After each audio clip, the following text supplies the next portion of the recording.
Bonjour à tous, alors jeudi 16 avril, les news financières, les news économiques. Alors qu'est-ce qui se passe? C'est surtout ce qui se passe en Europe et aux États-Unis.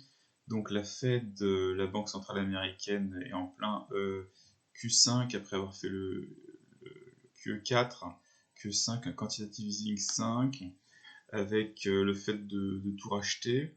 Mais ce qui se passe, c'est que c'est principalement au profit de Wall Street et non pas au profit de Main Street, c'est-à-dire qu'en tout, elle va vraisemblablement injecter 10 000 milliards de dollars dans Wall Street et elle est en train de renflouer Wall Street, de renflouer les grandes compagnies avec un programme de stimulus qui va aller au gros business. Le petit business, lui, va être détruit et pour les gens, ils vont recevoir simplement un chèque de 1200 dollars aux États-Unis. Et pour les compagnies, c'est d'ores et déjà 2200 milliards qui ont été accordés.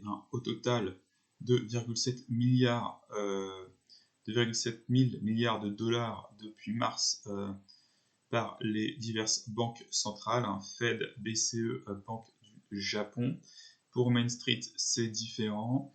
Le small business, le bailout, on le voit peu venir. De nombreux business vont être détruits. Le maximum prévu est de 15 000 dollars par business.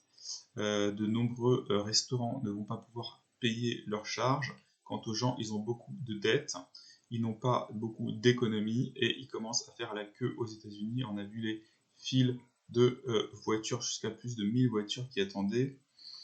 Et ce qui se passe pendant ce temps, c'est que les grandes compagnies sont renflouées. Par exemple, il a été annoncé 6 milliards de dollars pour une compagnie, par exemple, qui est American Airlines.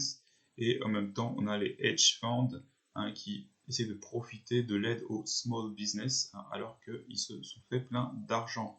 Pour ce qui est des gens, 5 millions de plus, vraisemblablement, vont être annoncés de chômeurs aux États-Unis, soit un total de 22 millions de personnes au chômage. Donc ça a complètement explosé. Même si sur les plateaux télé, on parle encore d'une courbe en V pour l'économie, le Fonds monétaire international insiste qu'on est dans la pire récession depuis 1929 et la banque JP Morgan indique possiblement 20% de chômage aux États-Unis. Pendant ce temps, les banques s'attendent à beaucoup de défauts de la part des petites entreprises et des particuliers. Ils voient la vague arriver, mais les banques elles-mêmes vont sans doute être renflouées par les États. Donc voilà pour les news de ce jeudi.